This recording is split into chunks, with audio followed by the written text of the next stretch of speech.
امام اعظم ابو حنیفہ علیہ رحمہ فرماتے ہیں کوئی شخص کوئی کلمہ بولے اور اس میں 99 احتمال کفر کے ہوں اور ایک احتمال ایمان کا ہو، اور اس نے واضح نہ کیا ہو کہ میری مراد کیا ہے، تو صرف احتمال پایا جا رہا ہو، تو اس کے ایمان والے احتمال کو ترجیح دی جائے گی کہ ہو سکتا ہے اس کا مفہوم یہ ہو، اس کو ضرور کافر کر کے آپ نے مارنا ہے۔ تو یہ جلد باز مفتی جو ہوتے ہیں، بلکہ وہ آج کل اصطلاح چلتی ہے فیس بک کی مفتی اور نابالغ مفتی، فتوے کو بھی کم از کم کوئی پختہ عمر آدمی ہو تو وہ فتویٰ دینا شروع کرے۔ یہ اتنے جو ہے وہ جو فتویٰ دینا شروع کر دیتے ہیں، پھر ان کے فتوے کی مشین گن ایسے چلتی ہے کہ پھر کسی کو معافی نہیں کرتے۔ یہ بھی غلو ہے، یعنی صحیح فتوے کو بھی قبول نہ کرنا یہ بھی غلو ہے۔ اور دوسرا یہ ہے کہ بس تم فتویٰ دینے پہ تلو اور دیکھو نہ کہ وہ کیا کہہ رہا ہے اور ایک دم فتویٰ جڑ دو، تو یہ بھی غلو ہے۔ تو فتویٰ یہ شریعت اسلامیہ کا ضابطہ ہے، مفتی شریعت نے بٹھائے ہوئے ہیں۔ حضور کے زمانے میں اور حضور علیہ السلام کے بعد باقاعدہ صحابہ مسائل بیان کرتے تھے، فتویٰ دیا کرتے تھے، لیکن حضرت صدیق اکبر رضی اللہ تعالیٰ عنہ کا زمانہ آپ دیکھیے، آپ نے 7-8 لوگوں کے علاوہ کسی کو جو ہے وہ اجازت نہیں دی تھی کہ وہ فتویٰ دے۔ اور یہاں کوئی بندہ عرب سے آیا تو وہ جس سے بھی بات کرے نا تو وہ کوئی نہ کوئی مسئلہ بتا دیا جائے۔ ایک ان پڑھ سے بھی کوئی مسئلہ شریعت کا پوچھ لیں تو وہ بھی اس کے بارے میں کوئی نہ کوئی بتا دے گا۔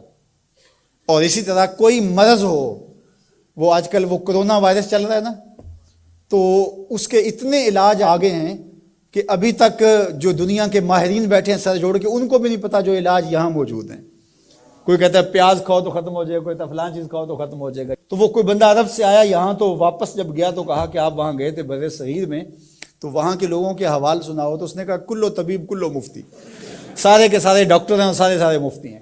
فتویٰ بھی ہر بندہ دیتا ہے اور ہر بندہ جو ہے وہ کوئی نہ کوئی نسخہ بھی بتا دیتا ہے۔ میں ایک دن لڑکوں کو بتا رہا تھا کہ میں شوگر کی وجہ سے، وہ ظاہر ہے یہ ایک ایسا مرض ہے کہ جو ظاہر ضرور ہو جاتا ہے، کہیں چائے ہو تو جی یا اس میں چینی نہ ڈالنا، یہ چیز نہ دینا، تو پتہ چل جاتا ہے شوگر ہے۔ میں نے کہا میرے پاس شوگر کے اتنے نسخے آ گئے ہیں کہ اگر میں چاہوں تو جو ہے وہ اس پہ کئی جلدوں میں کتاب لکھی جا سکتی ہے۔ تو یہ نہیں ہے، یہ اسی کا حق ہے جو اللہ کے محبوب علیہ الصلوۃ والسلام نے صحابی سے فرمایا کہ جاؤ فلاں ڈاکٹر اس زمانے کا طبیب تھا، فرمایا اس کے پاس جاؤ، وہ تمہیں کھجوریں دے گا۔ یعنی علاج بھی خود بتایا، لیکن فرمایا اس کے پاس جاؤ۔ اللہ اکبر، یہ میرے حضور نے راہ عمل دیا۔ اور اگر میرے حضور اس کے پاس نہ بھیجتے، کسی ڈاکٹر کی دکان ہی نہ چلتی، کسی حکیم کا کاروبار ہی نہ چلتا، تو تم میڈیکل سٹور سے لے کر دوائی نہیں کھا سکتے، تمہیں ڈاکٹر اور طبیب کے پاس جا کے جو ہے وہ لینا پڑے گا۔ تو یہ فتویٰ بازی اور فتویٰ یہ دو الگ الگ چیزیں ہیں۔ یعنی ایک طبقہ وہ ہے کہ جو اس غلو میں آ جاتا ہے کہ کسی کی زبان سے کوئی بات نکلی نہیں ہے، اس کا مفہوم بھی واضح نہیں ہوتا تو اس پہ فتویٰ دے دیتے ہیں۔ اور دوسرا طبقہ یہ ہے کہ وہ صحیح فتوے کو بھی رد کر دیتے ہیں، یعنی وہ کہتے ہیں چھوڑو جی یہ فتویٰ بازی ہے، وہ فتویٰ بازی کہہ کے شریعت کا کوئی پھر مسئلہ نہیں بتا سکتا، پھر مفتی ہوتا ہے کس لیے ہے؟ تو مفتی کا تو کام فتویٰ دینا ہے، جہاں غلطی ہوگی تو وہ بولے گا کہ یہ غلطی ہوئی ہے، اس کی اصلاح کی جائے۔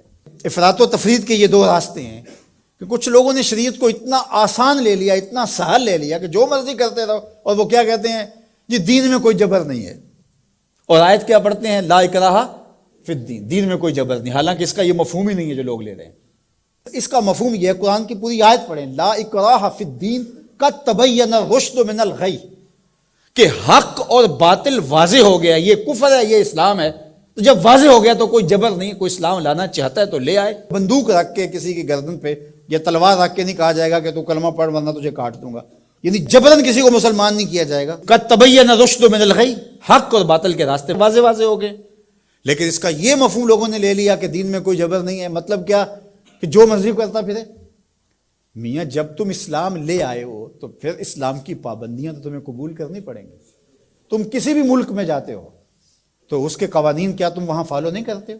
اگر نہیں کرو گے تو چالان ہوگا یا نہیں ہوگا؟